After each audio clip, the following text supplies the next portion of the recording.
Hello friends, welcome back in my YouTube channel Tulsi global academy. आज के इस video lecture में हम लोग भारत के सबसे बड़े नदी गंगा के बारे में कंप्लीट जानकारी प्राप्त करेंगे। आज के पहले गंगा को लेकर आपके मन में जितने भी डाउट्स होंगे वो सभी आपके क्लियर हो जाएंगे। आज के पहले जो भी डाउट्स हैं वो सभी आपके एकदम क्लियर ही हो जाएंगे, क्योंकि इस ट्रिकी माध्यम से हम लोग पूरा जानकारी प्राप्त करेंगे। जैसा कि हमको पता है कि मीन्स हिंदू धर्म में सभी लोग क्या करते हैं, पंचप्रयाग का दर्शन करने जाते हैं और गंगा नदी का पानी भी भरने जाते हैं। ठीक है, तो क्या आपको पता है कि मीन्स आपने गंगा नदी का पानी भरा है, या फिर अलकनंदा नदी का पानी भर के चले आए, या फिर आप पिंडार नदी के पानी भर के चले आए, या फिर आप महानदी भागीरथी किसी और नदी का पानी भर के चले आए। ठीक है, तो आज के वीडियो लेक्चर में हम लोग कंप्लीट जानकारी प्राप्त करेंगे गंगा नदी कहां से बनती है और गंगा नदी का पानी आपको कहां से भरना है। ठीक है, तो चलिए इस वीडियो को स्टार्ट करते हैं। तो सबसे पहले बात आती है कि मीन्स गंगा नदी आपका कहां से जो है निकलती है, कहां पर आपका बहती है। ठीक है, तो देखिए गंगा नदी आपका पहले बनती नहीं है। ठीक है, कि मीन्स गंगा नदी कहीं से निकलती नहीं है। गंगा नदी क्या करती है, कई नदियों से मिलकर बनती है। ठीक है, अब ये कहां से निकलती है, कहां पर बनती है, इसके बारे में भी थोड़ा सा समझते हैं। तो देखिए ये है आपका उत्तराखंड। ठीक है, अब उत्तराखंड को दो पार्ट में डिवाइड किया गया है। ऊपर वाला जो रीजन है इसको हम लोग बोलते हैं गढ़वाल डिवीजन, और जो नीचे वाला रीजन है इसको हम लोग बोलते हैं कुमाऊं डिवीजन। ठीक है, क्लियर हो गया होगा। दो डिवीजन में डिवाइड किया गया है, ऊपर वाले को गढ़वाल और नीचे वाले को कुमाऊं। ठीक है, अब देखिए ये जो गढ़वाल डिवीजन है यहाँ पर आपके बड़े बड़े क्या मिलते हैं, ग्लेशियर्स मिलते हैं। बड़े बड़े आपके ग्लेशियर्स मिलते हैं, बहुत बड़े बड़े आपके ग्लेशियर्स मिलते हैं।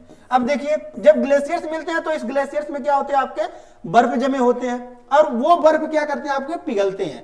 और जब बर्फ पिघलता है तो उसी से आपका क्या करता है, नदियों का निर्माण होता है। ठीक है, बर्फ पिघलता है तो क्या होता है, आपका नदियों का निर्माण होता है।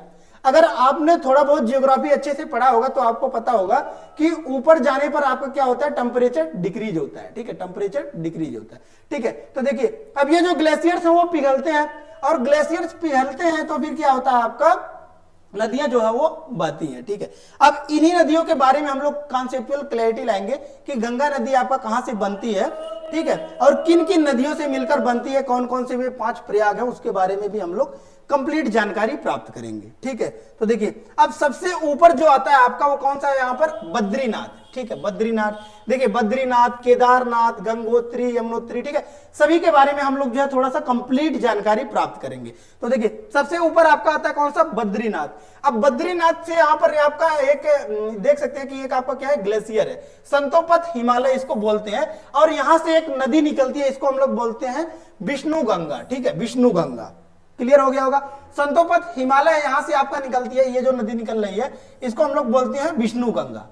और विष्णु गंगा और धौली गंगा, एक इधर से आती है आपकी धौली है गंगा। ठीक है, और दोनों जहां पे मिलते हैं उसको हम लोग बोलते हैं विष्णु प्रयाग। ठीक है, तो विष्णु प्रयाग आपको पता हो गया कि इधर से आपके विष्णु गंगा निकली, और विष्णु गंगा और धौली गंगा मिलकर क्या बना दी, आपका विष्णु गंगा। ठीक है, इसको हम लोग क्या बोलेंगे, विष्णु प्रयाग बोलेंगे। ठीक है, विष्णु गंगा इधर से आई और इधर से आपकी धौली गंगा आई। ठीक है, और दोनों जहां पे मिल रहे हैं उसको हम लोग बोलेंगे विष्णु प्रयाग। प्रयाग का मतलब ही होता है आपका जंक्शन, जहां पर आपकी दो नदियां या फिर 2 से अधिक नदियां आके मिलती हैं उसको हम लोग क्या बोलते हैं, प्रयाग बोलते हैं। ठीक है, जैसे कि आपने प्रयागराज सुना होगा, तो प्रयागराज में आपका गंगा, यमुना, सरस्वती सभी आके मिलती हैं तो उसको हम लोग क्या बोलते हैं, प्रयागराज जंक्शन या फिर संगम बोलते हैं। ठीक है, तो प्रयाग का मतलब ही होता है आपका 2 नदियां या फिर 2 से अधिक नदियां आके मिल रही है तो उसको हम लोग प्रयाग बोलते हैं। तो हमको पता है ऊपर वाली कौन सी नदी है, आपका विष्णु प्रयाग। तो विष्णु प्रयाग आकर जब आपका धौली गंगा से मिलती है तो इस जंक्शन को हम लोग बोलते हैं क्या, विष्णु प्रयाग बोलते हैं, विष्णु प्रयाग। ठीक है, अब देखिए जो भी बड़ी नदी होती है, ठीक है, उस बड़ी नदी का नाम कैसे पड़ता है। तो देखिए जो भी नदियां होती हैं पूरे आपके विश्व में, जो भी नदियां बहती हैं, ठीक है, तो उसमें जो गहरी नदी होती है उसी नदी के नाम पर उसका नाम पड़ता है। ठीक है, लेकिन यहां पर क्या होता है आपका कि ये जो दोनों नदियां आ रही हैं आपके, ठीक है, कौन कौन सी, ये आपका है कौन सा, विष्णु गंगा, और ये आपका धौली गंगा। दोनों लगभग आपका समान डेप्थ के होते हैं, मतलब गहराई दोनों की समान होती है। तो इसीलिए यहां पर जब आ जाती हैं तो इसको एक अलग नाम से जाना जाता है, इसको हम लोग क्या बोल देते हैं, अलकनंदा। ठीक है, अब ये जो आगे बढ़ती है इसको हम लोग बोलते हैं अलकनंदा। अब ये हो गया आपका अलकनंदा। यहां पर आपका विष्णु गंगा और धौली गंगा आके मिल गई विष्णु प्रयाग पर, और इसको अब हम जब आगे बढ़ रही है तो इसको बोल रहे हैं हम लोग अलकनंदा। ठीक है, इसको हम लोग बोलेंगे अलकनंदा। अब ये नदी आगे आएगी अलकनंदा, और यहां पर आकर एक और नदी इससे मिल रही है नंदाकिनी। ठीक है, क्या नाम है, नंदाकिनी। नंदाकिनी और अलकनंदा जहां पर मिल रहे हैं इसको हम लोग बोलते हैं नंद प्रयाग। ठीक है, अब देखिए नंदाकिनी मिल रही है तो नंद प्रयाग, ऊपर आपका विष्णु गंगा मिल रही है तो विष्णु प्रयाग, नाम भी आपको याद हो गया होगा। विष्णु प्रयाग मिली, विष्णु गंगा मिली तो विष्णु प्रयाग, नंदाकिनी मिली तो नंद प्रयाग। ठीक है, अब इसके नीचे आएंगे तो अलकनंदा आपका और नीचे फ्लो कर रही है, क्योंकि अलकनंदा वो गहरी नदी हो गया, और ये सभी क्या हो गए आपके छोटी नदियां हो गई। ठीक है, ये सभी आपके सहायक नदियां हो गई और वो मेन नदी हो गया। तो अलकनंदा आगे फ्लो कर रही है। अब थोड़ा सा आगे आएगी तो ये आपका पिंडार गंगा आकर मिल रही है, पिंडार गंगा आकर आपका मिल रही है, और ये जहां पर मिलती है उसको हम लोग बोलते हैं कर्णप्रयाग। ठीक है, कर्णप्रयाग, इसको हम लोग क्या बोलेंगे, कर्णप्रयाग। देखिए अब क्या होता है आपका ये कर्णप्रयाग, और वहां से अब फिर अलकनंदा गहरी नदी है तो अलकनंदा और आगे आएगी आपकी। ठीक है, उसके बाद क्या होता है यहाँ पर आपका केदारनाथ से निकलती है मंदाकिनी। ठीक है, मंदाकिनी, मंदाकिनी। अब ये मंदाकिनी आकर कहां पर मिलती है, जहां पर मिलती है उसको हम लोग बोलते हैं रुद्रप्रयाग। ठीक है, इसको हम लोग बोलेंगे रुद्रप्रयाग। मंदाकिनी और अलकनंदा जहां पे मिलेगी उसको हम लोग बोलेंगे रुद्रप्रयाग। अब क्या होगा, यही अलकनंदा अब आपका आगे आ रहा है। ठीक है, इसको अलकनंदा नाम से ही हमेशा यहाँ पर क्यों जाना जा रहा है, क्योंकि हमने बताया जो गहरी नदी होती है उसी के नाम पर जो है नदियां पड़ जाती हैं।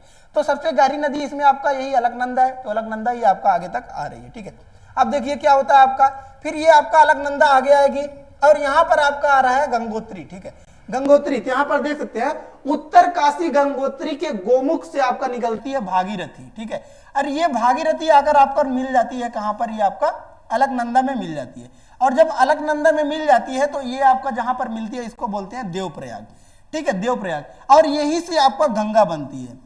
तो आपको गंगा जल लेना है तो यहां से आप कहीं पर भी पानी भर सकते हैं तो वो गंगा जल होगा। ठीक है, इसके पहले आपका जो है ये क्या अलग अलग नदियां मिल रही हैं। ठीक है, अब देखिए इसको आपको याद कैसे करना है, ट्रिकी वे में आपको याद कैसे करना है कि हाँ गंगा नदी ही हमको भरना है, गंगा का ही पानी भरना है, कैसे याद करना है। तो देखिए सबसे पहला जो प्रयाग विष्णु प्रयाग। ठीक है, देखिए विष्णु भगवान आपका अवतार है, कई जो उन्होंने क्या किया, अवतार लिए हैं। ठीक है, तो अब देखिए ये आपका विष्णु प्रयाग पहले आपका की मीन्स कृष्ण भगवान क्या कर रहे हैं, आपके अवतार ले रहे हैं, अवतार ले रहे हैं। सबसे पहले उन्होंने अवतार लिया ही है, उन्हीं का नाम है आपका विष्णु नाम है। ठीक है, तो विष्णु गंगा इसको बोलेंगे हम लोग विष्णु गंगा। ठीक है, इसको हम लोग क्या बोल देंगे, विष्णु गंगा। सबसे पहला अवतार मान लीजिए उन्हीं के रूप को हम लोग बोल दे रहे हैं क्या, विष्णु, विष्णु बोलते हैं तो विष्णु गंगा, उनको हम लोग बोलेंगे विष्णु गंगा। और यहाँ पर जो धौली गंगा मिली इसको हम लोग बोल देंगे विष्णु प्रयाग। ठीक है, तो सबसे पहला उनका रूप जो है वो क्या है, विष्णु भगवान का विष्णु प्रयाग बोलेंगे। ठीक है, अब देखिए उसके बाद उन्होंने क्या किया था कि नंद के नाम से, नंद फैमिली में उन्होंने क्या किया था, जन्म लिया था।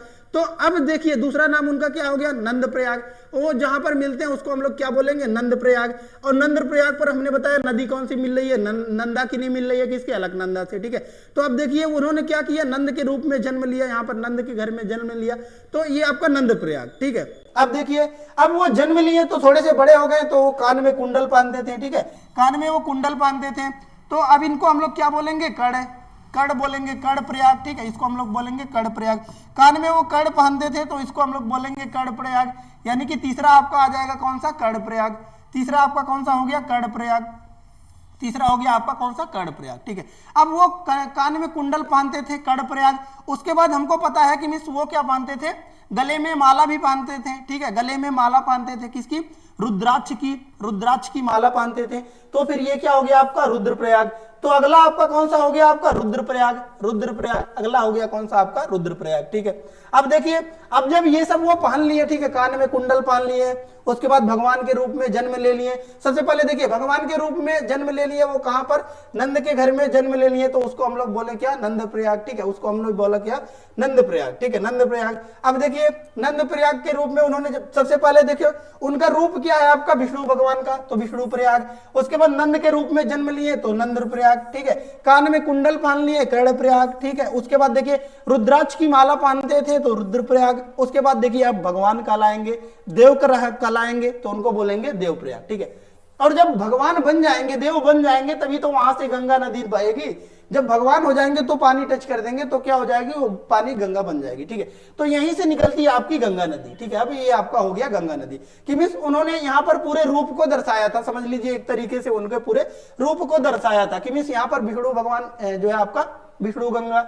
उसके बाद नंदाकिनी मिली तो नंद प्रयाग, ठीक है। उसके बाद वो कान में क्या पहनते थे, कुंडल पहनते थे तो कर्ण प्रयाग। उसके बाद रुद्राक्ष पहनते थे, रुद्र प्रयाग। उसके बाद जब सब कुछ पहन लिए तो फिर वो एक देवता के रूप में जाने लगे, यानी कि देव प्रयाग, ठीक है। अब देखिए फिर से उसको रिवाइज कर लेते हैं। देखिए कि सबसे पहला रूप उनका कौन सा है, सबसे स्वरूप जो है वो कौन सा है आपका, विष्णु भगवान का, तो विष्णु रूप ही है, उसको हम लोग बोलेंगे विष्णु गंगा। विष्णु गंगा आकर मिल गई आपका धौली गंगा से विष्णु प्रयाग, ठीक है। अब देखिए नंद के रूप में जन्म लेते हैं, वो नंद के घर में जन्म लेते हैं तो आपका नंद प्रयाग, ठीक है। अलग नंदा वही आके आपका नंदाकिनी से मिल गई, नंद प्रयाग। अब देखिए उससे नीचे अलग नंदा आ गई आपकी, कहां से, पिंडारी गंगा से मिली, तो इसको हम लोग बोलेंगे कर्ण प्रयाग। कर्ण प्रयाग। अब देखिए कर्ण कान में वो क्या पहनते थे, कर्ण पहनते थे, हमने बताया कर्ण पहनते थे, और कर्ण पहनते थे और रुद्राक्ष पहनते थे तो रुद्र प्रयाग। उसके बाद जब रुद्राक्ष भी पहन लिए तो अभी उनको देवता की श्रेणी में रख दिया गया तो उनको बोलेंगे देवप्रयाग। और यही देवप्रयाग से आपका गंगा नदी का उद्गम हुआ है, ठीक है। और यहीं से आपको क्या कहलाती है, यह नदी गंगा नदी कहलाती है, ठीक है। कि यहां से अलकनंदा आई और ये भागीरथी दोनों आके देवप्रयाग पे मिल गई तो अब बन जाती है आपका गंगा, ठीक है। और इसी गंगा को आपको वेस्ट बंगाल, पश्चिम बंगाल वगैरह में देखेंगे तो फिर से भागीरथी बोला जाता है, ठीक है। तो भागीरथी क्यों बोला जाता है, इसके पीछे की भी कहानी है। इसको प्राचीन काल में, एंशिएंट पीरियड में भी आपको भागीरथी नाम से जाना जाता था, ठीक है। तो इसीलिए उसको भागीरथी भी कहीं कहीं देखने को मिलता है, ठीक है। आई होप पूरा कॉन्सेप्ट आपका क्लियर हो गया होगा। स्क्रीनशॉट लेना है तो स्क्रीनशॉट ले सकते हैं इसका, ठीक है। और इसके माध्यम से आप फ्लो चार्ट के माध्यम से याद कर सकते हैं, ठीक है। कि विष्णु प्रयाग, आपका पांचों प्रयाग यहाँ पर विष्णु भगवान के रूप में उन्होंने नंद के रूप में जन्म लिया। कान में कुंडल पहनते थे, कर्ण प्रयाग। रुद्राक्ष पहनते थे, रुद्र प्रयाग। फिर जब सब कुछ पहन लिए तो फिर इनको देवता की श्रेणी में रख दिया गया तो देव प्रयाग, ठीक है। आई होप सब कुछ क्लियर हो गया होगा। इसका स्क्रीनशॉट लेना है तो स्क्रीनशॉट आप ले सकते हैं और इजीली आप याद कर सकते हैं, ठीक है। सभी कॉम्पिटिटिव एग्जाम में भी ये आपका पूछा जाता है, ठीक है। तो आई होप सभी डाउट्स आपके क्लियर हो गए होंगे, ठीक है। जो भी डाउट्स थे आपके क्लियर हो गए होंगे। इसके बाद भी अगर आपको कोई डाउट्स है तो कमेंट सेक्शन में आप कमेंट पुट अप कर सकते हैं, ठीक है। और कोई भी आपको वीडियो चाहिए तो आप हमारे चैनल को सब्सक्राइब कर सकते हैं, और कोई भी अपडेट्स चाहिए तो आप हमारे टेलीग्राम चैनल से भी जाकर जुड़ सकते हैं, जिसका लिंक हमने डिस्क्रिप्शन बॉक्स में दे दिया है। सो धन्यवाद, मिलते हैं नेक्स्ट वीडियो में नेक्स्ट लेक्चर के साथ। तब तक के लिए धन्यवाद, जय हिंद।